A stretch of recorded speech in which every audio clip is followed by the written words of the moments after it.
Hi friends, നമ്മൾ പറയാൻ പോകുന്നത് വാട്ടർ പ്ലാന്റ് വളർത്തുന്ന ടാങ്കിൽ ഏതെങ്കിലും മത്സ്യങ്ങൾ ഡെഡായി പോവുകയാണെങ്കിൽ അതെന്താണ് ചെയ്യേണ്ടത്? പലർക്കുള്ളൊരു ഡൗട്ടാണ്. സാധാരണയായിട്ട് വാട്ടർ പ്ലാന്റുള്ള ടാങ്കിൽ നമ്മൾ നോർമലായിട്ടുള്ള ടാങ്കിൽ എന്താണ് ചെയ്താൽ നമ്മൾ ആ ഫിഷിനെ എടുത്ത് മാറ്റിയിട്ട് ബാക്കിയുള്ള ഫിഷിനൊക്കെ നമ്മൾ മെത്തലും ബ്ലൂ കല്ലുപ്പൊക്കെ ഇട്ട് സെറ്റാക്കും. പക്ഷേ നമുക്ക് വാട്ടർ പ്ലാന്റിൽ നമുക്ക് അങ്ങനെ ചെയ്യാൻ സാധിക്കില്ല. ചെയ്ത് കഴിഞ്ഞാൽ നേരെ വിപരീത ഫലമായിരിക്കും ഉണ്ടാവുക. നമ്മളതിൽ കല്ലുപ്പ് മെത്തലും ബ്ലൂ ഒക്കെ ഇട്ട് കഴിഞ്ഞാൽ അത് സംഭവിക്കുന്നത് നേരെ തിരിച്ചായിരിക്കും. ഇത് ചീഞ്ഞ് പോയിട്ട് നേരെ അതിലുള്ള മത്സ്യങ്ങൾ മൊത്തം ഡെഡായി പോയിട്ട് വെള്ളമാകെ അഴുക്കായി പോകും. അപ്പോൾ ഇപ്പോൾ എൻ്റെ ടാങ്കിൽ ഒരു ഫിഷ് ബ്രൂഡ് വളർത്തുന്ന ടാങ്കിൽ ഒരു ഫിഷ് ഡെഡായി പോയിട്ടുണ്ട്. അപ്പോൾ അതെന്താണ് ഞാൻ ചെയ്യുന്നതാണെന്ന് മെയിനായിട്ടെന്ന് പറയാൻ പോകുന്നത്. പർപ്പിൾ ബെറി വളർത്തുന്ന അതിൻ്റെ ബ്രൂഡാണ്. ഇപ്പോൾ കുറച്ച് അടുത്ത് സെറ്റാക്കിയിട്ടുള്ളൂ. അപ്പോൾ അതിൽ നമുക്ക് 3 ഫീമെയിലും 2 മെയിലും എന്ന തോതിലാണ് നമ്മളതിൽ ഇട്ടിട്ടുള്ളത്. അതിൽ ഒരു ഫീമെയിലാണ് ഡെഡായി പോയത്. ഫീമെയിൽ ഇതാ താഴെ കാണുന്നു. ഫീമെയിൽ ഇപ്പോൾ ഇന്നലെയാണ് ഡെഡായി പോയത്. ഇനിയിപ്പോൾ എന്നാണ് കാണുന്നത്. അപ്പോൾ ഇതാ കിടക്കും. അപ്പോൾ ഇങ്ങനെ കാണുകയാണെങ്കിൽ വാട്ടർ പ്ലാന്റ് വളർത്തുന്ന ടാങ്കിൽ കാണുകയാണെങ്കിൽ നമ്മൾ എന്ത് ചെയ്യും? നേരെ മറിച്ച് ഒരുപാട് വാട്ടർ പ്ലാന്റ് ടാങ്ക് ആണെങ്കിൽ നമ്മൾ ഇതിനെടുത്ത് ഒഴിവാക്കുകയാണ് നല്ലത്. അല്ലാതെ നമുക്ക് ആ ടാങ്കത്തെ വെള്ളം മൊത്തം മാറ്റാണ്ട് ആവശ്യം വരുന്നില്ല. ഇതിപ്പോൾ ചെറിയൊരു ടാങ്കാണ്. ഈ ഒരു ടാങ്കിൽ നമുക്ക് ചെറിയൊരു ഫോക്സ്റ്റൈൽ പാത്രം ഇതിലിട്ടിട്ടുള്ളൂ. അപ്പോൾ നമുക്കത് എന്തായാലും ഇതിന് വേഗം മാറ്റുകയാണ് നല്ലത്. ഈ ഫോക്സ്റ്റൈൽ പ്ലാന്റ് കുറച്ചുണ്ടെങ്കിൽ ആ ഫോക്സ്റ്റൈൽ പ്ലാന്റും കൂടി നമുക്ക് മാറ്റുകയാണ്. നമുക്കിത് വലിയ വാട്ടർ പ്ലാന്റ് സെറ്റാക്കിയ ടാങ്കിലാണെങ്കിൽ നമുക്ക് ഈ കാര്യങ്ങളൊന്നും നടക്കില്ല. ഓക്കെ, ഇത് നമ്മൾ ചെയ്യുന്നത് ഇതാ ഈ ഒരു ഡെഡായി പോയതിനെ നമ്മളെടുത്ത് മാറ്റുകയാണ്. ബാക്കി ഇനി ഇതിൽ ഈ ഡെഡായി പോയതിൻ്റെ എന്ത് കാരണം കൊണ്ട് ഡെഡായി പോയെന്ന് നമുക്കറിയില്ല. അപ്പോൾ ഇതിൽ വളരെ കുറച്ച് ഫോക്സ്റ്റൈൽ മാത്രമേ ഇട്ടിട്ടുള്ളൂ. അപ്പോൾ നമ്മൾ ഈ ഫോക്സ്റ്റൈൽ പ്ലാന്റ് കുറച്ചുണ്ടെങ്കിൽ വേറെ ഉണ്ടെങ്കിൽ നമുക്ക് ഇടാം, ഇല്ലെങ്കിൽ ഇത് എടുത്ത് ഒഴിവാക്കാം. അപ്പോൾ ഞാൻ ഈ ഒരു ഫോക്സ്റ്റൈൽ പ്ലാന്റ് എടുത്ത് ഒഴിവാക്കുകയാണ്. പിന്നെ ഈ വെള്ളം മൊത്തം മാറ്റുകയാണ്. ഇത് ചെറിയൊരു വാട്ടർ പ്ലാന്റ് ടാങ്ക് ആയതുകൊണ്ടാണ് ഞാൻ വെള്ളം മൊത്തം മാറ്റുന്നത്. വേറെ നമുക്ക് ഒരുപാട് വാട്ടർ പ്ലാന്റുള്ള ടാങ്കിലാണെങ്കിൽ നമുക്കത് ഒരിക്കലും സാധിക്കില്ല. അപ്പോൾ നമ്മൾ ഇനി എന്താ ചെയ്യേണ്ടത് വെച്ചാൽ ഇനി ഇതിൽ വെള്ളം മൊത്തം മാറ്റിയിട്ട് അതിന് മുന്നേ നമുക്ക് ഈ മത്സ്യങ്ങളെ പിടിച്ച് വേറെ ടാങ്കിലേക്ക് മാറ്റാം. അപ്പോൾ നല്ല അടിപൊളി ഒരു മെയിലാണ്. അത്യാവശ്യം പ്രായമൊന്നും ആയിട്ടില്ല. ഒരു 3.5 മാസത്തിനടുത്ത് പ്രായമായിട്ടുള്ളൂ. ചെറിയ കുഞ്ഞുങ്ങളാണ് നമ്മൾ സെറ്റാക്കിയിട്ട് നമ്മൾ ഇതിനെ ബ്രൂഡാക്കിയത്. അപ്പോൾ നമുക്ക് ഇവരെ മാറ്റാം. വേറെ പാത്രത്തിലേക്ക് നമ്മൾ മാറ്റുന്നുണ്ട്.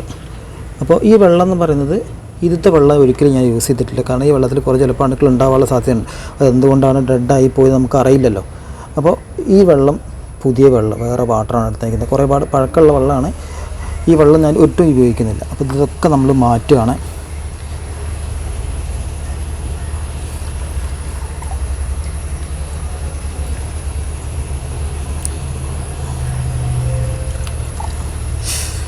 അപ്പോൾ നമ്മൾ അതിൽ മൊത്തം ഈ ഒരു ടാങ്കിലേക്ക് മാറ്റിയിട്ടുണ്ട്. ഇനി ഈ വെള്ളം നമുക്ക് ഒഴിവാക്കാം. ഇനി ഇതിൽ വെള്ളം കുറച്ച് നമുക്ക് ഒഴിച്ച് ആ വെള്ളമൊക്കെ ഒഴിവാക്കിയിട്ടോ. അപ്പോൾ നമ്മളത് സോപ്പിട്ടൊന്നും കഴുകാൻ പറ്റില്ല. അതിന് അടുക്കള പോകാൻ വേണ്ടിയിട്ട് നമുക്ക് ഏറ്റവും ബെസ്റ്റായിട്ടുള്ള നമ്മളെ കല്ലുപ്പ് തന്നെയാണ്. അപ്പോൾ നമുക്ക് കല്ലുപ്പ് ഇതിലേക്ക് ഇടാം. സാധാ കല്ലുപ്പിട്ട് കുറച്ച് വെള്ളം ഒഴിക്കാം, ലേശം വെള്ളം. ഇനി നമ്മൾ ചെയ്യുന്നത് ചകിരി ഒന്നല്ല ഞാൻ ഉപയോഗിക്കുന്നത്. ചകിരി വേണമെങ്കിൽ ചകിരി ഉപയോഗിക്കാം. ഇതാ ഈ ഇല പൊടുവണ്ണിയുടെ ഇല, പല സ്ഥലത്തും പല പേരിലാണ്. ഇവിടെ പൊടുവണ്ണി എന്നാണ് ഇതിൻ്റെ പേര്. അപ്പോൾ ഈ ഇല ഇതിലേക്ക് ഇട്ടിട്ട് നമ്മൾ ഈ ഇലയിൽ വെച്ച് നന്നായിട്ട് ആ കല്ലുപ്പോട് കൂടി നമുക്ക് സൈഡൊക്കെ നന്നായിട്ട് ഉരച്ച് ക്ലീൻ ചെയ്യാം. അപ്പോൾ ഒരുവിധം അണുക്കളൊക്കെ ഉണ്ടെങ്കിൽ അതങ്ങോട്ട് പോയി കിട്ടും. എന്നിട്ട് നമുക്ക് ഇതിലേക്ക് പഴയ വാട്ടർ നിറയ്ക്കാം. ഇതിലുള്ള വെള്ളമൊക്കെ മൊത്തം ഒഴിവാക്കി വേറെ വെള്ളം നിറയ്ക്കാം. കാര്യങ്ങളൊക്കെ നന്നായിട്ട് ആക്കിയിട്ടുണ്ട്. ഇനി കുറച്ച് വെള്ളം ഒഴിച്ചിട്ട് അങ്ങോട്ട് ക്ലീൻ ചെയ്യാം. ഇതിലേക്ക് ഈ വെള്ളം ഇതിൽ കുറച്ച് ഇവിടെ ഉണ്ട്, അതിലേക്ക് ഒഴിച്ചു കൊടുക്കുകയാണ്.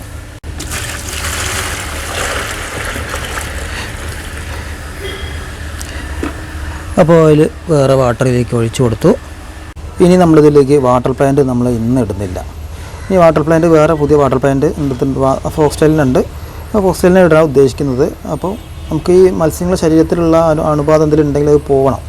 2 ദിവസം നമ്മൾ കല്ലുപ്പിലിട്ടിട്ട് ഈ വെള്ളം മാറ്റിയിട്ട് ശേഷം നമ്മൾ പിന്നെ പുതിയ വാട്ടർ പ്ലാന്റ് ഇതിലേക്ക് ഇടുള്ളൂ. ഓക്കെ, അപ്പോൾ നമ്മൾ കല്ലുപ്പ് ഇതിലേക്ക് ഇടുകയാണ്. 2 ടീസ്പൂൺ കല്ലുപ്പാണ് ഇതിലേക്ക് ഇടുന്നത്. ഇനി നമുക്ക് നമ്മൾ ഗപ്പികളിലേക്ക് റിലീസ് ചെയ്യാം. അപ്പോൾ ഇങ്ങനെയാണ് വാട്ടർ പ്ലാന്റ് ഉള്ളൊരു ടാങ്ക് ഞാൻ ക്ലീൻ ചെയ്യുന്നത്. അപ്പോൾ വലിയ വാട്ടർ പ്ലാന്റ് ക്ലീൻ ചെയ്യുന്നത് ഇങ്ങനെയല്ല, എല്ലാ മത്സ്യങ്ങളും എടുത്ത് ഒഴിവാക്കുക, വല്ല വെള്ളം ക്ലീനിങ് ഒന്നുമില്ല. ഇത് നമുക്ക് വളരെ കുറച്ച് മാത്രം ഫോക്സ് ടെയിൽ മാത്രം പ്ലാന്റ് ഉണ്ടായതുകൊണ്ട് നമുക്ക് അത് വളരെ പെട്ടെന്ന് ക്ലീൻ ചെയ്യാൻ സാധിച്ചു. ഇനി 2 ദിവസം വേണമെങ്കിൽ നാളേക്ക് വേണമെങ്കിൽ മാറ്റാം. നാളെ കൊണ്ട് അപ്പോൾ ഒരു ശരീരത്തിൽ എന്തെങ്കിലും പറ്റി പിടിച്ചിട്ടുണ്ടെങ്കിൽ ഒരു ശരീരത്തിൽ അണുബാധ ഉണ്ടെങ്കിൽ ഈ കല്ലുപ്പ് നോക്കിക്കോളും. ഇനി നമുക്ക് ഈ കല്ലുപ്പ് കല്ലുപ്പ് വേണമെന്ന് പകരം നമുക്ക് മെത്തലും ബ്ലൂ പറഞ്ഞ ലിക്വിഡും വേണമെങ്കിൽ ഒഴിച്ചു കൊടുക്കാം. പക്ഷേ ഈ സമയത്ത് നമുക്ക് ഇതിൽ വാട്ടർ പ്ലാന്റ് ഇടാൻ പറ്റില്ല. കാരണം രണ്ടും അണുനശീകരണമാണ്. അത് വാട്ടർ പ്ലാന്റിൽ ഇട്ട് കഴിഞ്ഞാൽ വാട്ടർ പ്ലാന്റ് ചീഞ്ഞ് പോകല്ലേ ഉള്ളൂ, അത് ഉണ്ടാവില്ല. ഇനി നമ്മൾ നാളെ അല്ലെങ്കിൽ മറ്റന്നാളെ ഈ ഒരു വെള്ളം മൊത്തം മാറ്റി ഇതിലുള്ള നമ്മൾ നേരത്തെ ഉപയോഗിച്ച ആ ഫ്രഷ് വാട്ടറിന് ശുദ്ധജലത്തിലേക്ക് ഒഴിച്ച് കൊടുത്തതിന് ശേഷം നമ്മൾ കബോംബ പ്ലാന്റ് ഇതിലേക്ക് റിലീസ് ചെയ്യുള്ളൂ. അതുവരെ നമ്മൾ ഒന്നും ചെയ്യില്ല, ഇങ്ങനെ തന്നെ ഇട്ട് വെക്കുകയാണ്. ഇപ്പോൾ ഈ മത്സ്യങ്ങൾക്ക് യാതൊരു കുഴപ്പങ്ങളൊന്നും ഇല്ല കേട്ടോ. ഫുഡും കാര്യങ്ങളൊക്കെ അവർ എടുക്കുന്നുണ്ട്, യാതൊരു കുഴപ്പമില്ല. ടാങ്ക് നമ്മൾ അൽബിനോ കിങ്കോയുടെ ഈ ടാങ്ക് പ്ലെയിൻ ആയിട്ടുള്ള ടാങ്കാണ്. ഇതിലൊക്കെ ഞാൻ കല്ലുപ്പ് ഇട്ടിട്ടുണ്ട്. കല്ലുപ്പ് വളരെ കുറച്ച് ഇട്ടിട്ടുള്ളൂ. ഒരുപാട് കല്ലുപ്പ് ഇട്ടിട്ടുണ്ടെങ്കിൽ നമുക്കിതിൽ ഈ ഒരു ഗ്രീൻ വാട്ടർ ആയി കിട്ടില്ല. ഇത് ഗ്രീൻ വാട്ടർ കൂടി ആയിട്ടുണ്ട്. ഇങ്ങനത്തെ വരുന്ന കേസിൽ നമ്മൾ ഫുള്ള് വെള്ളം മാറ്റി കല്ലുപ്പൊക്കെ ഇട്ട് സെറ്റാക്കാവുന്നതേ ഉള്ളൂ. ഇതിൽ വാട്ടർ പ്ലാന്റ് ഒന്നും സെറ്റാക്കാത്ത ഇത് മാത്രമാണ് നമ്മൾ വാട്ടർ പ്ലാന്റ് സെറ്റാക്കാതെ ഈ ഒരു ടാങ്ക് സെറ്റാക്കിയിട്ടുള്ളത്. അത് ഇങ്ങനെ സെറ്റാക്കിയതുകൊണ്ട് എനിക്കിത് നല്ല കുഞ്ഞുങ്ങളെ കിട്ടുന്നത്. അതുകൊണ്ടാണ് ഞാൻ വാട്ടർ പ്ലാന്റ് ഇടാത്തത്. അപ്പോൾ ഇതിൽ ചെറിയൊരു ബേസിലാണ് നമ്മൾ ഈ ബ്രൂഡ് സെറ്റാക്കിയിട്ടുള്ളത്. കുഞ്ഞുങ്ങൾ നമുക്ക് ഇഷ്ടം പോലെ കിട്ടുന്നുണ്ട്. കുഞ്ഞുങ്ങൾ അങ്ങനെ വല്ലാതെ കഴിക്കുന്നൊന്നുമില്ല. അപ്പോൾ നല്ല അടിപൊളി ഒരു ഗപ്പി തന്നെയാണ് ഇത്. പക്ഷേ കുഞ്ഞുങ്ങൾ വളരെ കുറച്ച് മാത്രമേ നമുക്ക് ഇന്ന് കിട്ടില്ലെന്നുള്ളൂ. ബാക്കിയുള്ളതൊക്കെ എല്ലാം പെർഫെക്റ്റാണ്. ഇതിൽ മെയിൽ ഷോർട്ട് ബോഡി ആയിട്ടുള്ള മെയിൽ, ഫീമെയിലാണ് നല്ല സൈസായിട്ടുള്ളത്. അപ്പോൾ ഇതിൽ എന്തെങ്കിലും അസുഖങ്ങൾ വരികയാണെങ്കിൽ നമ്മൾ നേരെ തന്നെ ഡയറക്റ്റ് വേഗം കല്ലുപ്പൊക്കെ ഇട്ട് സെറ്റാക്കുകയാണ് ചെയ്യാറ്. ഇനിയിപ്പോൾ ആമ്പൽ, താമര ഒക്കെ വളർത്തിയ ടാങ്കിലൊക്കെ ആണെങ്കിൽ നമ്മൾ എന്ത് ചെയ്യും? ആമ്പൽ പറിച്ചെടുത്ത് കളയാൻ പറ്റില്ലല്ലോ. അപ്പോൾ ഇതിൽ നിന്നൊക്കെ നമുക്ക് ആ ഒരു ഫിഷിനൊക്കെ കാണുകയാണെങ്കിൽ എടുത്ത് ഒഴിവാക്കുകയുള്ളൂ, ചെയ്യുന്ന വൃത്തിയുള്ളൂ. പക്ഷേ എനിക്കൊരു 99.9% എനിക്ക് ഇങ്ങനത്തെ ഒരു ടാങ്കിൽ, ഇങ്ങനെ ഈ നാച്ചുറലായിട്ട് ഫുള്ള് സെറ്റായ ഒരു ടാങ്കിൽ അങ്ങനെ പെട്ടെന്ന് പ്രായമായിട്ടുള്ള അസുഖങ്ങൾ ചാവലല്ല, പെട്ടെന്ന് അങ്ങനെ ചെറുപ്പത്തിൽ തന്നെ ഡെഡായി പോകുന്ന അവസ്ഥ നമുക്ക് ഇതുവരും വന്നിട്ടില്ല. അപ്പോൾ അങ്ങനെ ഒരു സെറ്റായ ഒരു ടാങ്ക് ആയതുകൊണ്ടായിരിക്കാം നമുക്ക് ഇതിൽ അങ്ങനത്തെ ഒരു പ്രശ്നങ്ങൾ ഉണ്ടാവാത്തത്. അപ്പോൾ ഇങ്ങനെ സെറ്റായ ടാങ്കിൽ നമ്മൾ എന്താ ചെയ്യേണ്ടത് വെച്ചാൽ നമ്മൾ നേരത്തെ പറഞ്ഞ മാതിരി ഇതിലുള്ള ഏതെങ്കിലും ഡെഡായി പോയാൽ അതിനെടുത്ത് മാറ്റുക നിവൃത്തിയുള്ളൂ. ഇനി വേണമെങ്കിൽ നമുക്ക് വലിയ കാര്യമൊന്നുമില്ല. നമുക്ക് ഇതിലത്തെ വെള്ളം നമുക്കൊരു പകുതി 3/4 ഭാഗം വെള്ളം എടുത്ത് ഒഴിവാക്കാം. അങ്ങനെ വേണമെങ്കിലും ചെയ്യാം. ഇത് ഒഴിവാക്കിയിട്ട് വേറെ വെള്ളം നിറയ്ക്കാം. ഇനി മൊത്തം വെള്ളം ക്ലീൻ ചെയ്യാൻ പറ്റുകയാണെങ്കിൽ വെള്ളം ക്ലീൻ ചെയ്യാം. പ്ലാന്റ് നശിച്ചു പോകാത്ത രീതിയിൽ ചെയ്യാം. 90% വെള്ളം എടുത്ത് ഒഴിവാക്കിയിട്ട്, ചില സമയത്ത് അങ്ങനെ ഒഴിവാക്കുമ്പോൾ പ്ലാന്റും കൂടി നശിച്ചു പോകും. അപ്പോൾ അത് ശ്രദ്ധിച്ചാൽ മതി. നശിച്ചു പോകുന്ന കേസിലൊക്കെ ആണെങ്കിൽ നമുക്കൊരു 50-50 വെള്ളം ഒഴിവാക്കിയിട്ട് പുതിയ വെള്ളം ആഡ് ചെയ്ത് കൊടുക്കുകയാണ് നല്ലത്. ഓക്കെ, മറ്റേ അങ്ങനെ മിക്കവാറും അങ്ങനെ ഉണ്ടാവാൻ സാധ്യതയില്ല. എൻ്റെ ഒരു അഭിപ്രായം, എൻ്റെ ഒരു അനുഭവത്തിലാണ് ഞാനിപ്പോൾ ഈ കാര്യങ്ങൾ പറയുന്നത്. അപ്പോൾ വാട്ടർ പ്ലാന്റ് ഇന്നത്തെ കാര്യങ്ങൾ പറഞ്ഞത്, വാട്ടർ പ്ലാന്റിലുള്ള സെറ്റാക്കിയ ടാങ്കിൽ എങ്ങനെ ക്ലീൻ ചെയ്യാം, അതെങ്ങനെ നമുക്ക് പിന്നെ മറ്റുള്ള മത്സ്യങ്ങൾക്ക് പകരാതെ നമുക്ക് സെറ്റാക്കാം, അതൊക്കെയാണ് നമ്മൾ ഇന്നത്തെ വീഡിയോയിൽ മെയിനായിട്ട് പറഞ്ഞത്. ഇന്നത്തെ വീഡിയോ എല്ലാവർക്കും ഇഷ്ടപ്പെട്ടു വിചാരിക്കുന്നു. അടുത്ത കാണുന്നവരെ എല്ലാവർക്കും ഗുഡ് ബൈ.